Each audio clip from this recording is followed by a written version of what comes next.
Hey. What's up, y'all? What's up? What's up? Welcome back. You are tuned in to Power 108.9. I am Ebony Emma Pill. Here with Armand Kadima. Yo, you got it wrong again. It's Soul Malachite. We did this Here we last go. show. Here with Soul Malachite, and we are Conscious Intercourse. Conscious Intercourse. What's up, y'all? We intertwine spiritually. We entangle ourselves so we could evolve collectively. Yeah. And raise the vibrations of our planet. So we consciously intercourse. It's All that good stuff. So, Malachi, what's going on today? Oh man, we're evolving. Yo, did you know that we are literally sitting on a little speck in the midst of this over expansive, We're just a piece of infinite universe? dust. Just Yo, can be. I remember when I watched like Horton Hears a Who, and the whole concept of the Whoville being this little speck. I just thought it was some BS. I was like, what they talking about, man? Like, Just a little how can speck. somebody be on a speck and have this Just whole a entire little like, world with these, interesting big looking egos. people? You know what I'm saying? And, we But it's just like literally, that's what we are. Yeah. Allegedly, according to, astronomers and science and that's who we you know are. what I'm saying? That we are a little speck in this universe that's continuously expanding and expanding, and like there are more grains of But sand. make your spec be known. Literally, Make your spec be known. There are more universes than there are grains of sand. Yeah, that's a lot of universes, Yo, right? that is mind blowing. I know, But right? not planets, but universes. Universes. Then there are grains of sand on the earth. Right. Yo, that's mind blowing. Yeah. And today is, such a sad day. Unfortunately, we Is it? lost Is it? the Why gotta be queen sad? of rock and roll, Tina Turner, baby. Like, It's a celebration man, day, yo. we Tina did celebrating her thing. life because she lived an amazing life. But it's still so sad to know that she's no longer with us. So, She taught us the greatest lesson in life. what was that? What's love got to do? Got to do with it. Hey, Right? that's right. But a secondhand emotion, Secondhand yo. emotion. What? Hey, what? Yo. Going home celebration. The great. Rest in peace. Condolences to the family. We love you, Tina. Yeah. Always, always. Is it condolences when they're old though? Oh my goodness. Oh my bad. Gracious. Yo, we got today's an amazing day, beautiful day. Conscious intercourse again. Yes. We got a phenomenal guest in the house today. Woo woo. World renowned. Inspirational speaker, motivational speaker. Actor, activist. Life coach, and so many other things. But I'm gonna let you, introduce yourself, and kind of share to the world who you are, and you know what I'm saying. I mean, when you lead like that, I'm like, man, what do I say? What's wrong, world? My name is Sir Aimezing. I'm super happy to be here. I finally get to be a guest on Conscious Intercourse. Finally, I've been waiting for this moment. I know we shouted out Tina Turner. What's Love Got to Do with It? The movie came out in 1993. That's also the year that I came out. You feel me? wow. Shout out Okay. to 93. What a great year. 93. And, I'm from 93. 93. You feel me? But I'm from Buffalo. For everybody who's tuned in right now, and Buffalo is mourning right now. So anybody who's familiar with Benny the Butcher or Griselda, they dropped a collab album, I want to say maybe 2 years ago, and it was this white lady's face that was all over the country, in LA and Times Square, and you didn't understand it unless you're from Buffalo. And her name is Claire. Okay. Claire passed away. Okay. Oh, wow. So my whole city is mourning because if rest you're in from peace, Buffalo, Claire. you saw Claire all around. So Okay. I just want to shout out my hometown as we get into this beautiful intellectual journey of a conversation. Yes, absolutely. This intercourse. Something like that. I told somebody his name. She said, "What podcast you going on?" I was like, "Conscious Intercourse." She's like, "Ooh." I'm like, "Listen." I know, I'm right? like, "Listen, we have two brains and we have two heads, okay? Right. We have two heads, okay? Straight up. It's not all about that." It's not about No, it's that. not. That's right. School them. Right. It's a beautiful thing. But man, thank you for sharing.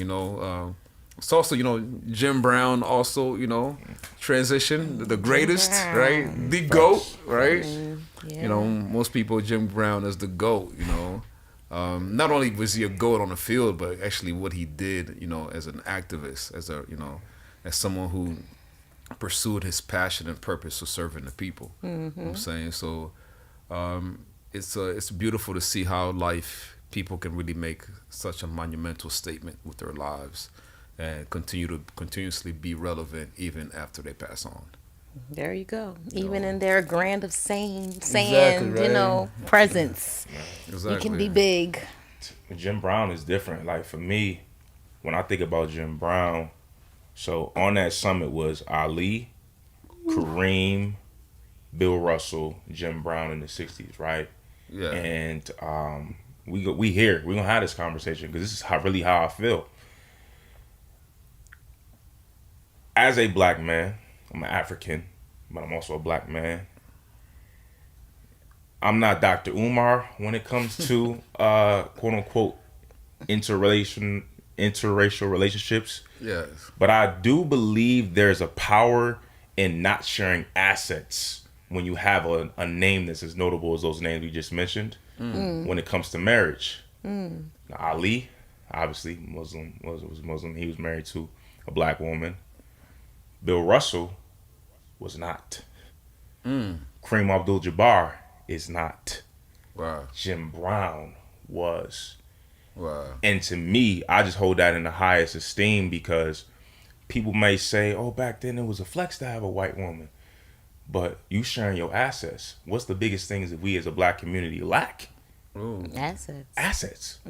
So I don't judge anybody. No judgment, Tiger Woods. You do what you do. Yeah. I understand that. However, for me, for me and mine, so I look at the game. No, I can only share assets with somebody who looks like me because I know the power of having those assets. So major shout out to Jim Brown and his family, everything he represents. Like you said, he rushed for like 10 yards to carry or something like that one season. Like, come on, bro. Dude was just unhurt, just unreal, man. Much He was a freak of nature, respect man. for that statement. Yeah. That was very powerful.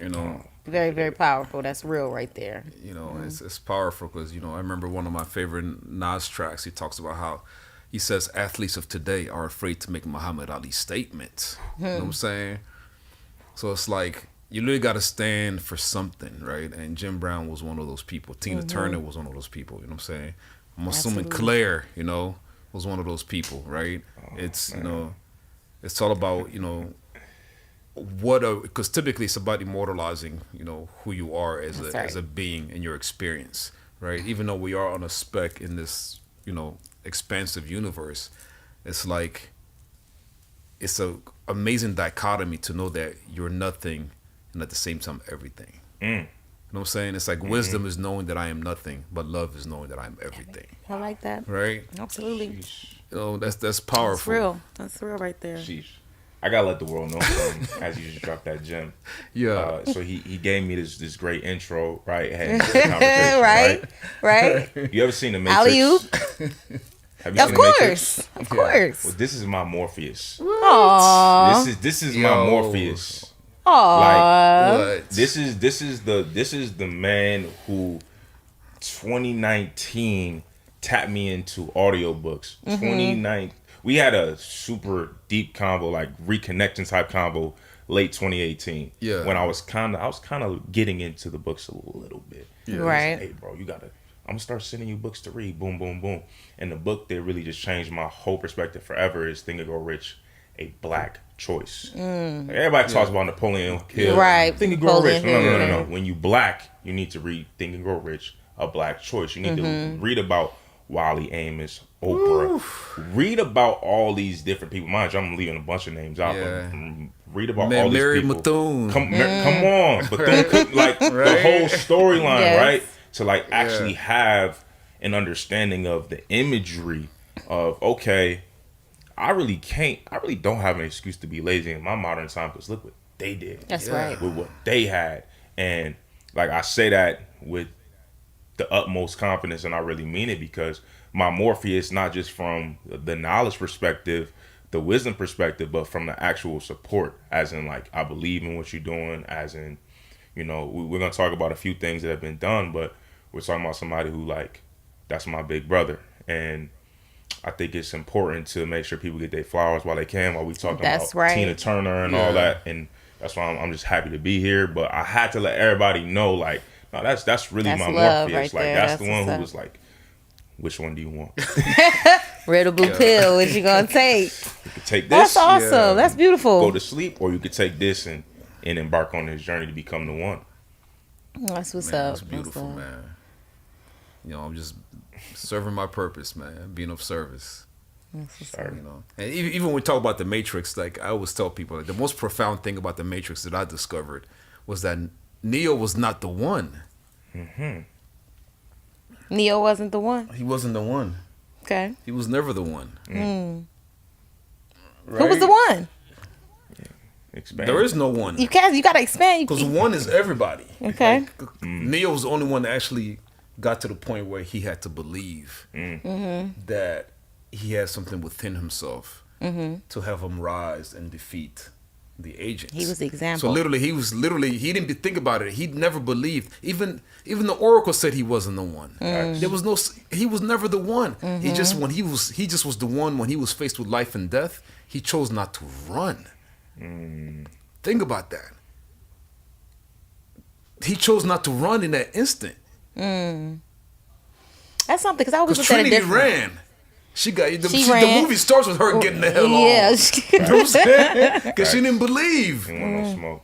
She wanted no smoke. There was like, But see, that's them I think that agents. was the You know whole what I'm point with saying? with them telling him he wasn't the one. He still believed that he was the one. But in the face of it, he needed him to get to that point where he was like back against the wall, like, this is life and death. Right. Like, what are you gonna do? Right. And he chose to rise above. So he literally wasn't the one. He was just the one that actually believed it wholeheartedly. And that's all that matters. Why did he believe it wholeheartedly, though? Because he had Morpheus, who believed in him. But Morpheus had Trinity. He believed, he believed in a lot of different people. Morpheus just always knew that somebody's going to get this message. Morpheus just knew that he needed somebody. He couldn't even do it himself. Right. But he just knew that if I could just find a true believer, someone that was just like so naive, just so like, someone that could plant that seed where they've not been as corrupted by the world. Because I think it's about fear. I think a lot of us are over corrupted with fear. So it's to find the person that's the least corrupted from fear, because that person then has less to overcome, because in their naiveness, in their Noviceness, something like Well, be one of them naive. words. You know what I mean? Exactly. Yeah, exactly. I know You know what what you I'm mean. saying? So we'll figure out what that word is. Yeah. Okay. Right. Got But it. yeah, so that was just interesting, interesting point you bring that up. Yeah. Yeah. And you got a lot. You speak on a lot of things. You have a not a podcast, but you have a Whatever that thing you have. whatever that thing you have. So tell us. Yeah, Tell us. that's true. Tell us more about what you got going on. Come on, let us fill us in. Okay, so boom. Yeah. So, have you ever seen a dog owner and a dog walking down the street? Of course. All the time. Who's walking who? Who's walking who? Right? Well, that's funny because That's an interesting point. my dog typically walks me because he tells me where he wants. He like leads me, so I'm just there so he won't go off. But yes, he walks me. Wow. Two people walking down the street.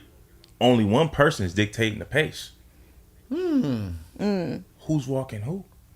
Okay. Okay. When I was in undergrad, me and one of my good friends, we used to drive around the town. We see people walking their dogs. We scream out, "Hey, who's walking who?" Did you really do that? Absolutely. Crazy. Okay, right? Absolutely Yeah, crazy. without question. But All the right. point, the whole premise of, so it's been an IG live and I'm turning into a podcast. So it's been Okay. recorded as a podcast. But the whole point is who's walking who. We talk about this conversation. So having people from all different type of industries, from real estate to multimillionaire business owners from all over, actors, actresses, all type of backgrounds. We talk about what you do from a business side, but then we also tap into your values, because your values that you keep in all your relationships are connected to the values you have in your romantic relationship.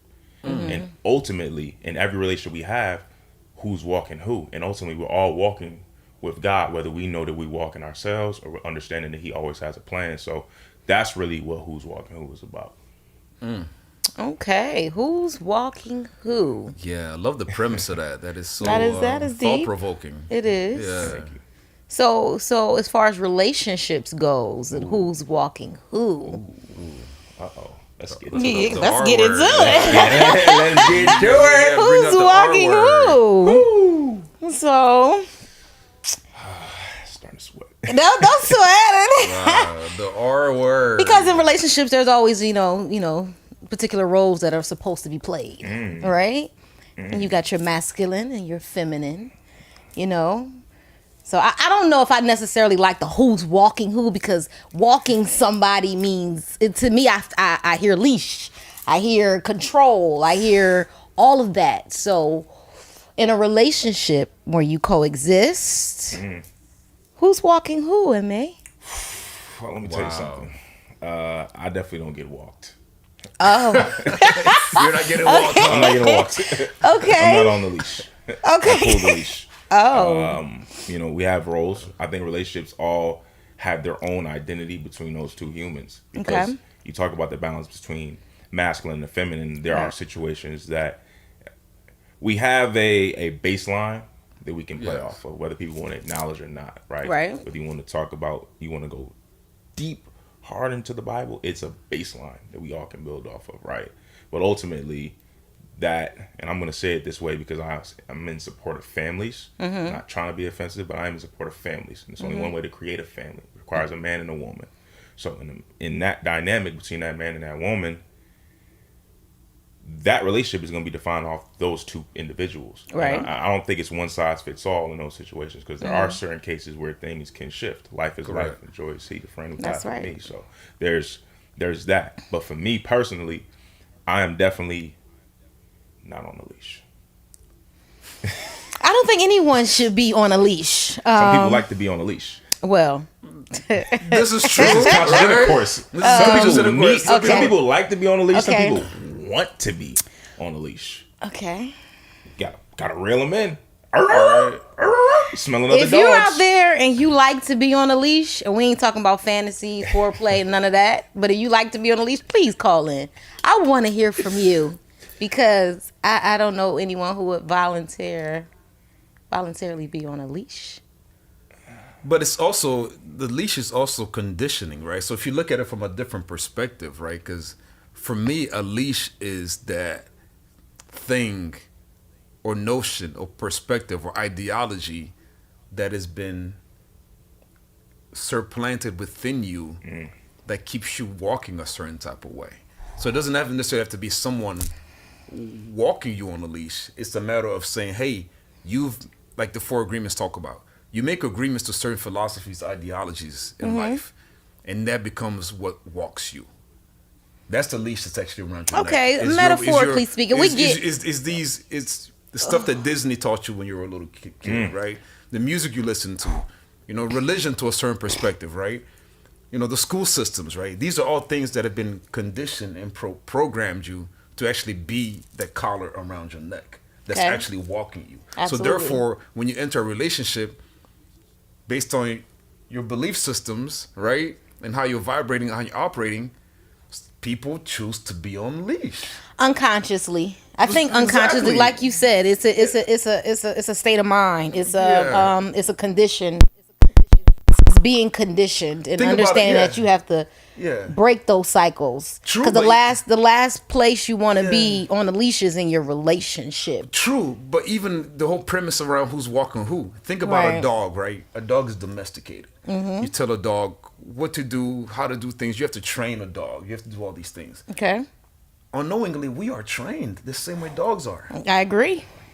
You know what I'm saying? Yeah. Oh yeah. Oh yeah. Who's walking who, baby? Who's walking who, Oh right? yeah. Oh yeah. But that's the cycle we trying to break. That's why we having these intercourses, and Yes. because we need to It's gonna come take a lot to of intercourses. consciousness to understand we got to get off of this metaphorical leash. Like we got to get off of it, Yeah. Especially in a relationship, because nobody wants to be on a relationship. If you go and enter a relationship like that, it will not last. Like saying that somebody's on a leash, no, absolutely not. Here's the thing: the other side of who's walking who too. 'Cause I use the two examples. I use two people walking down the Right, street, right, and then the person walking a dog. okay, Now, this if we're in a court of law, my attorney spoke very well on my behalf. Indeed, He right? broke it down. Boom, boom. He represented his Absolutely. client very well. But I look at it like this too. To me, and this is a person who I don't particularly like animals outside of lions. I look at a dog owner and their responsibility to a dog. I don't equate that quote unquote loyalty from a dog as some type of gift to me, it's more to how I view it. And this is based off my experiences. Those are all tasks that have to be done for that situation. However, in a marriage, in long-lasting relationships, it does require tasks. It is tedious. It's Absolutely. gonna require a lot of work. And when I'm saying who's walking who, even this the simplicity of just two people walking down the street, like who's dictating the pace? Some people walk really fast. Some people walk really slow. Exactly. You go to a restaurant and you can see a group of people talking at a table, but if one person pulls another person to the side, you see them whispering in their ear. Yeah. Who's walking who in that situation? right. There's a dynamic that's being this occurring, and that's what I'm really getting at within a relationship. Because like I said, it's not as a single. I've never been married. I don't have any children. I've been in unsuccessful relationships.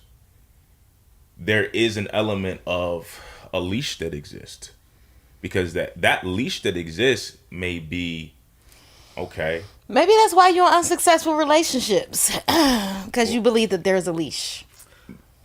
Is so interestingly enough. I'm just saying. Right. Is happy wife, happy life a form of a leash? Come on, that is a leash. That's a choker. If you look at it that way. That's I'm just that's saying. being hung See, to that's me. what I'm saying. Is that a leash? Happy wife, happy life. Yeah. Just that means she gets whatever she wants, and I just have to. No, I just that have doesn't to- mean she gets whatever she wants. That means you keep the peace. That means keep her happy, keep her peace. Because we know what a woman. What about my piece? Everybody, it comes as long as my she. piece is not her It piece. says happy wife, happy life. say If nothing she's, about if she's It doesn't say peaceful, I happy promise couple. she'll be It peaceful doesn't say too. happy couple, happy life. It don't say that. It's not what. That's the conditioning. It's happy wife, happy life.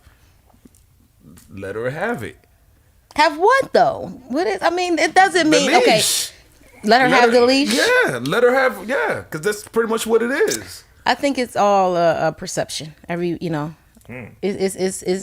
It's a perception depending on your upbringing, your surrounding, your religion or whatever it is you come from, your conditioning is how you will look at that. What, the happy wife, Absolutely, happy life? absolutely. There's another way of looking at it. Yeah, I think Please- there's please many share. ways of looking at it. Please share it. The woman is, the woman. That's just, a nation can rise no higher than a woman. Okay? Explain. The original mother, the first nurturer Yes. is the woman. Indeed. A child's first teacher is the woman. Indeed. Right? Yes. You protect the woman, you keep the woman sacred and safe, you protect the nation. 100%. That is what it's really simple. These are the first teachers. You keep her healthy, you keep her good, you keep her mentally sane, you keep her right. Let her raise a nation. You're good. It's all on how you treat the woman. And the Correct. woman represents, like you see the black woman right now, right? They say, the black woman is just in a bad state. And so, why? Why is that? Why is that? Because my personal perspective is, we only speaking from the American experience. Yeah. There was a dynamic that happened in the 70s that attacked the black community Mm-hmm. specifically. We talking about Vietnam. We're talking about so many times where women have, for lack of better terms, in this situation, had to put on the pants. Mm-hmm. And when they had to put on the pants and they looking at you as a man, you can't provide. And I learned how to protect us on our own. Why should I listen to you? Mm-hmm. And there's a lot of different programs that were literally bled into our communities Mm-hmm. to people who probably needed the most nurturing as a family unit, that stripped the man of everything. Mm-hmm. And I think we're now in the aftermath of the misunderstanding of, that's why I said relationships you have to have your own dynamic within your relationship, but there has to be some type of roles. But it's not a misunderstanding. It's an agenda. That was the whole agenda. You break the black family down. You break the woman down. You take the man out the household. That's it. But let me ask you this, because you said break the woman down. Mm-hmm. So my interpretation is it's actually breaking the man down, because that sets off the whole, that knocks off Right, the by whole taking the man out. But you Well- break the woman. Go ahead. Yeah. No, go I was ahead. gonna say, because I was going back to the Willow Lynch syndrome. Yes. The Willow Lynch letter. Mm-hmm. What did they do to create the sense of perpetuation of a slave for essentially eternity? Take the right? black man out the household. No, they didn't take him out of the They household. buck him or they cuck them. No, They y'all remember- emasculated him. No, y'all don't know about the whole thing where they would They did tie all that. every limb to a horse. Oh, and go before- separate ways. Yeah, no, yeah. In front of the family. In front of the family. So those- yeah. So the mother. So That's- they would take the that's- mother. that's what I meant, The wife. yeah. Exactly. So they would destroy the black man in front of the black family. Absolutely. So then the woman would then be fearful of. She would raise her son in fear of to not the be strong, to not speak up, Exactly. to not, exactly. Right. So it really began with the destruction of the black man. Right, and then it was destruction of the black man, and now it's like, okay, because to them it was about having allegiance of the black slave, because it was all about how can we create this being that will continuously recreate or bring forth children that will continuously be slaves forever.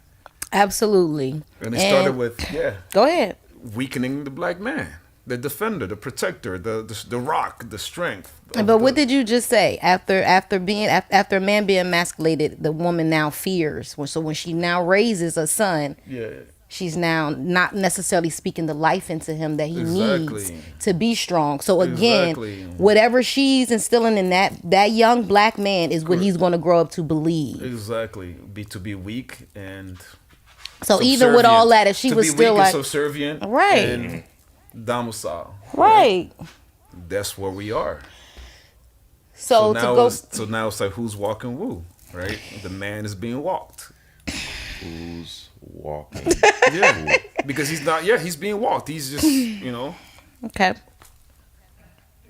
Well, we got to change that. We got to So change is how the black woman ready for that? That's really the question. No. Because Is the black woman ready for what? She's not ready to empower her man. Nope. Because why not? Why is she not? She's definitely ready and always has been ready. Because she wants things her way. But he has to know who he is first. Exactly. He has to know who he is as a black man. He has to know who he is. Yeah. But if she doesn't love who he is, yes, it's destined to fail. She doesn't accept who he is. Because you could say, well, he got to know who he is. This is very true. When a man says, and one of my biggest challenges was getting to a place where I was vulnerable enough to say who I was. Right. And I was rejected. Right. So now my ego is huge. So I have to try to mend my ego through this and deal with the fact that I was already going against my own guard of being vulnerable. And I'm just speaking from my experience, and I'm Gucci.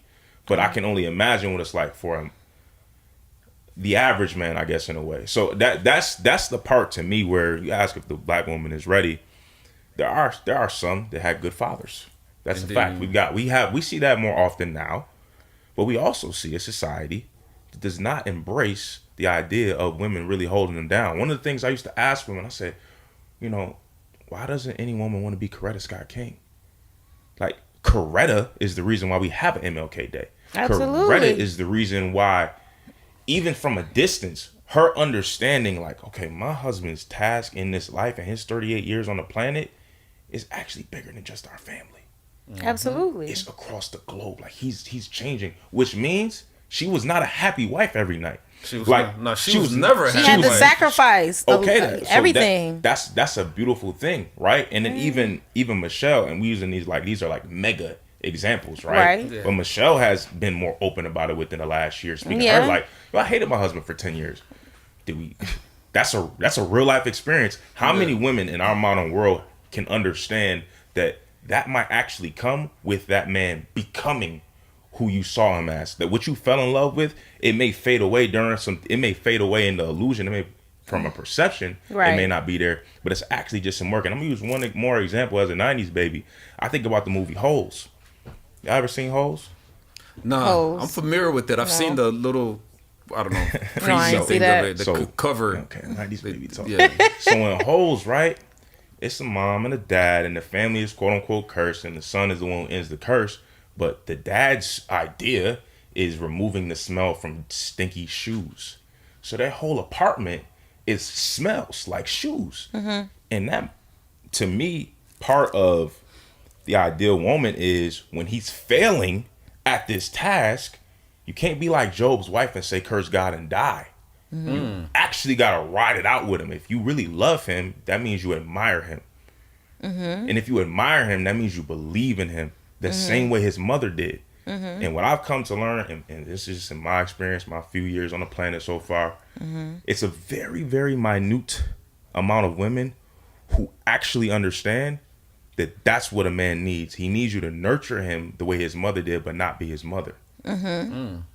That's, to me, that's the piece where I don't know if black women are ready for that, because we do have way too many options. We in Atlanta. This is Atlanta. It's way too many options. I must agree with you on that. I totally agree. That's why we have conversations such as this. The audience agrees as well. Oh, you in it? Oh yeah, always be dropping gems out here. Dropping some conscious intercourse out here. I totally agree with that.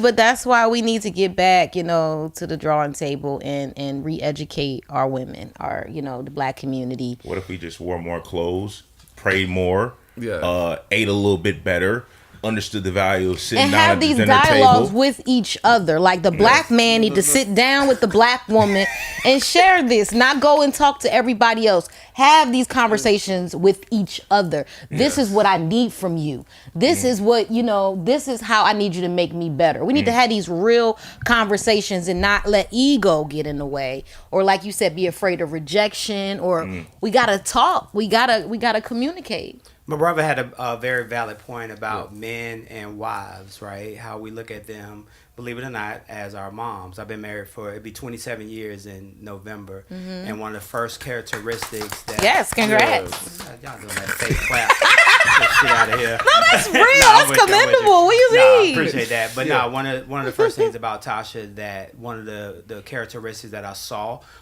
qualities of my mom in her, and that was very, outside of her being attractive, you know what I'm saying, I want to smash, won't, but the more I got to know her, like, she had those characteristics of my mom, and that's what I fell in love with. But and at the same time too, like, as a man, you gotta be, you have to be able to take a step back to say, okay, if my queen, right, is advising me of the moves that I should and should not be making, then I gotta listen to that and not be stubborn. Because once again, if I see you like my mom is telling me stuff to make me better, and that's what my wife did for me over the past 27 years. So, very valid point, brother. Awesome. Thanks, Mr. Producer. That. Thanks for coming. I'm not your producer. I'm not your producer. I just engineer the show. Yeah, that was special. Great point. So yes, absolutely. And I think it's a lack of examples.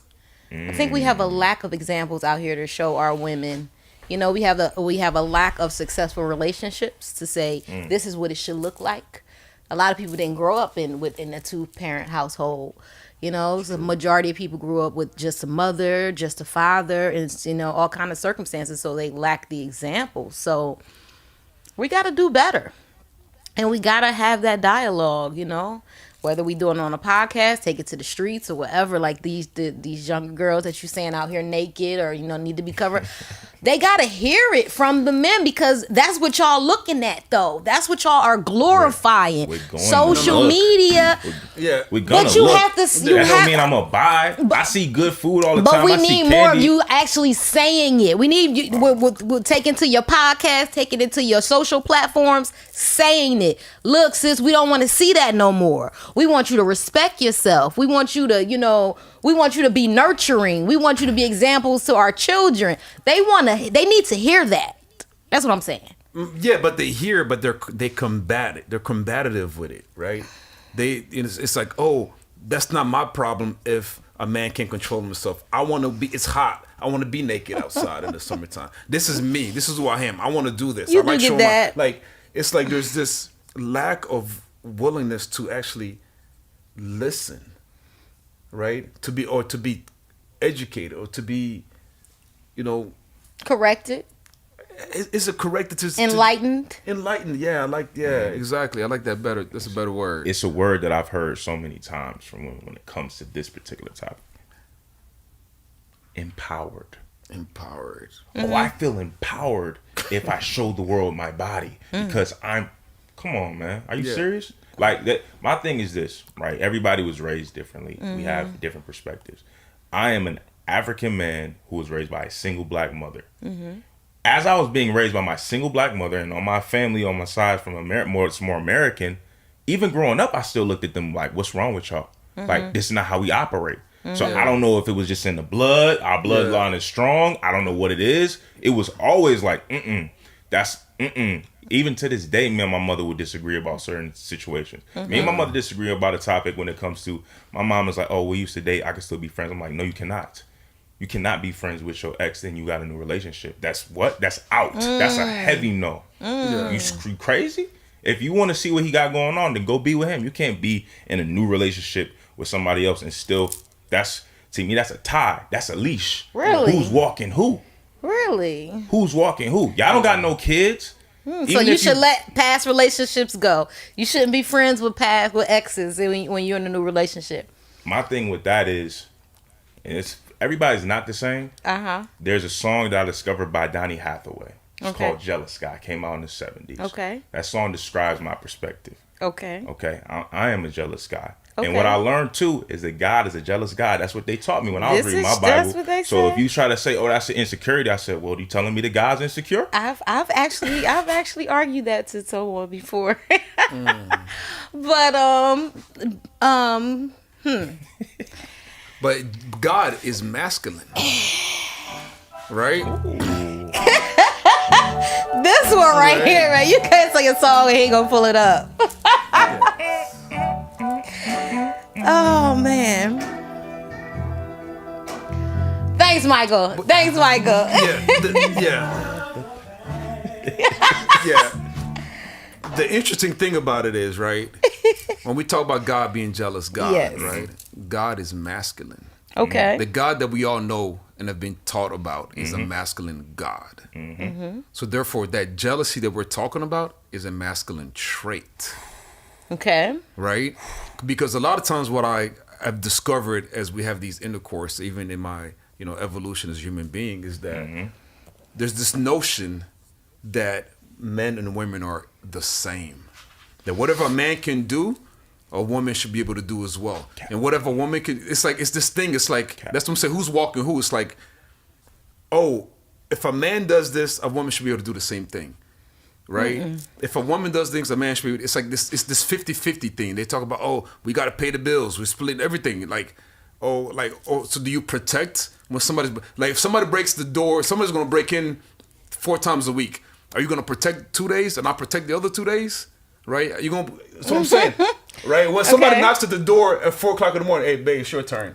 Go get the door. I I got the 4:00 in the morning knock yesterday. You go get it this today, right? It's like there's this thing that I keep seeing that The Me Too. women won't be able to do everything that a man can do, I don't know why. and vice versa. I don't agree right? with that either. That's what I'm saying. But exactly. But that's to me is the biggest issue because we're expecting feminine It's the agenda. traits. Well, it's an agenda, but Yeah. it's so ingrained in the fabric of who we are. It's almost like DNA level deep, right? Mm-hmm. Because it's like women feel like, hey, I want to do the masculine thing. It ain't because You know we've what I'm had to. We have had to do it. That's why. It's not that we should or we want to. Is that those roles we had to be put in because the men were taken out the household. So we had to head the household. We had to be the providers. We had to do all of that. So because we had to, and we were in the positions where we did it and was somewhat successful at it, Somewhat successful. we feel like, okay, we can do it too. I don't agree with it. I believe, the man should be the man and the woman should be the woman. Masculine, feminine energy, they need to both exist. Not more masculine, masculine and feminine energy need to exist. A man needs to be a man. A woman needs to be a woman. We also need to truly define what is masculine and what is Exactly. feminine. It's like these are cliche phrases now or terms. Because that are being people loosely- made it cliche. It's a people- real thing. People are loosely tossing these terms about feminism Yeah. and masculinity and what, but we're not truly defining what is masculine and what is feminine. Right.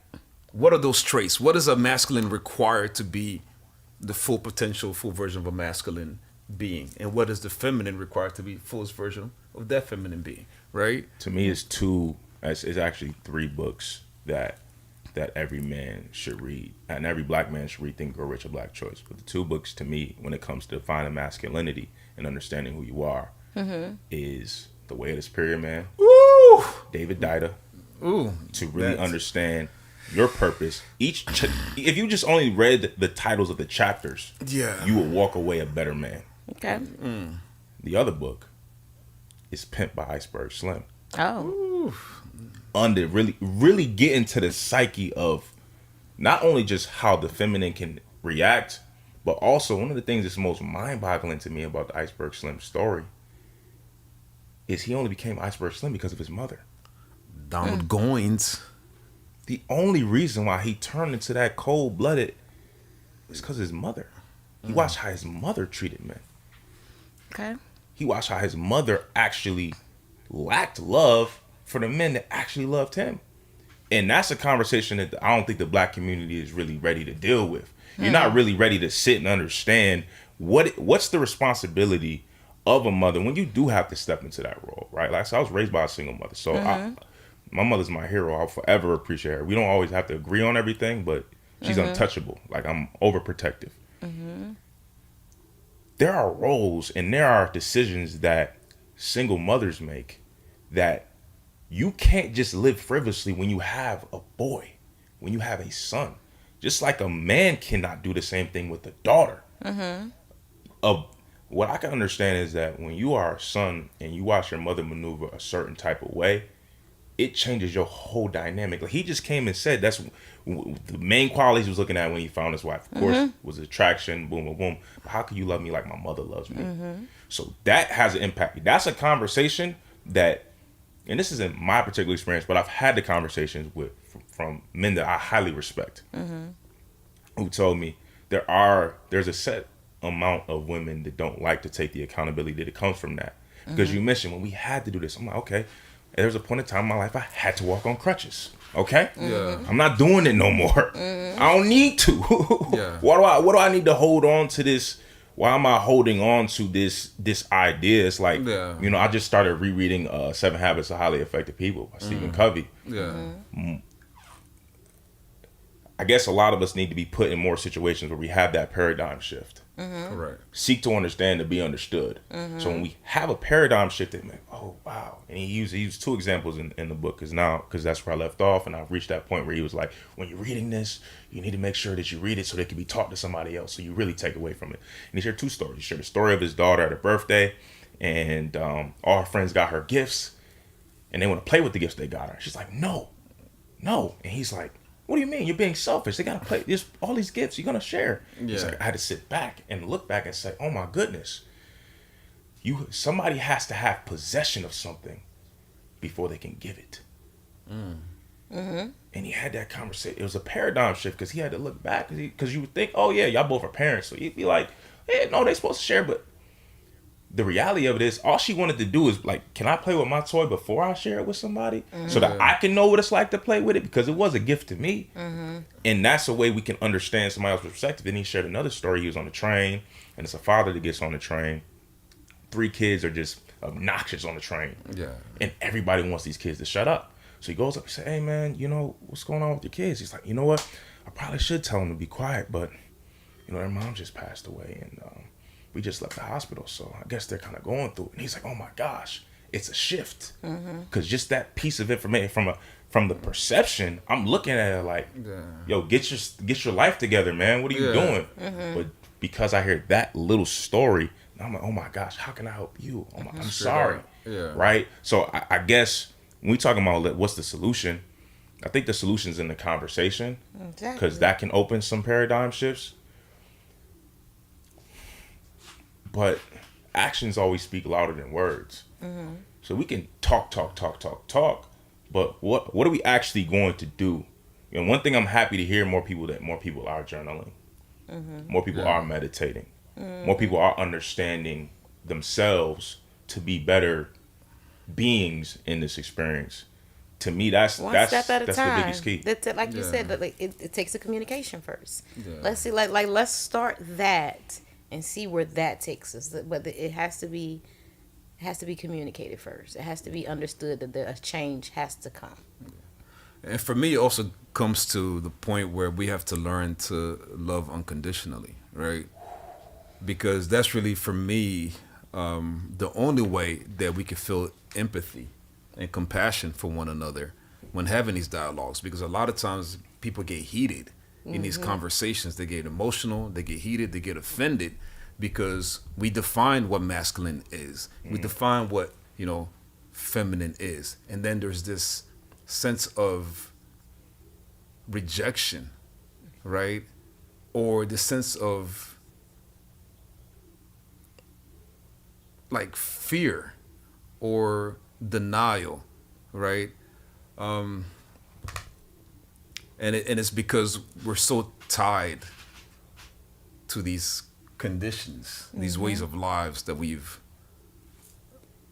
adopted and have been part of our fabric of who we are as beings in this, especially in this Western culture. So it's learning to really, first and foremost, loving yourself, right? Unconditionally, and accepting who you are wholeheartedly. Yeah. Realizing that the traumas, the pain, the shame, all the things that you experience are part of who you are.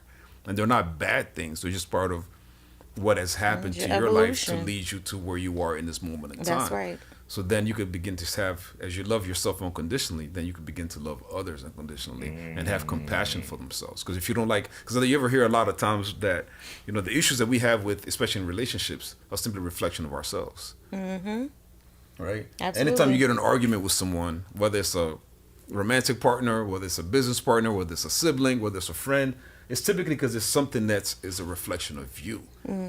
It's something that's within you that when it's mirrored to you, it triggers That's you. right. Right? So when we have these conversations, the reason it's triggering, because a lot of times it's mirroring. So we have to be able to truly face ourselves in the mirror and love ourselves unconditionally to really begin to have these dialogues. Right? And I think that's critical to really aiding this conversation. Unconditional love. That's a Pac song, ain't it? Oh, you know it. I'm like, this is one of his favorite Pac songs right there. This is the song, right? Oh, okay, don't play it. We know. He's definitely about to play it. Yo. Wow. Listen. Man. You can close us out with it. Man, listen. It's two things two ideas that came to my head when we were having this conversation. One, I remember I did this video about when you say unconditional love, right? Yeah. Learning how to be in God with someone, not love someone, right? because God Is love. is love. Yeah. Yeah. But we still separate love and God. Yeah. But when you really understand what God is, right? God is never going, like, he'll never turn his back on you. You can, It doesn't matter what you do, as long as you're here on this planet, you have a chance to rectify your relationship with God. He's never going to turn, oh no, you don't pray to me. It's not how it works, right? But if we can learn how to, like, be in God with someone, then we can open up that unconditional love. Yeah. And then the other idea, when we talk about masculinity, I think it is dependent upon the individual. Yeah. But to me, I'm gonna tell you, y'all gonna get happy about what I'm about to say. To me, the perfect representation of masculinity from a sports perspective is Michael Jordan. Uh-oh. Oh no, I'm not gonna argue with you. I know I'm I not said they're gonna- gonna get excited. Mike will. He might Yes. punch you in the face. He Yeah. might cuss you out. But he was also crying on the floor when he won those championships. That's what you call passion. That's what you Yeah. call, I'm gonna run through a brick wall. You can't be afraid to run through the brick wall. We gotta run. You gotta run just as hard, if not harder than me, because I'm me and you. Yeah. To me, that's the perfect definition. The other thing I'll do quickly, I hear that music. Yeah. Is I've been watching The Sopranos.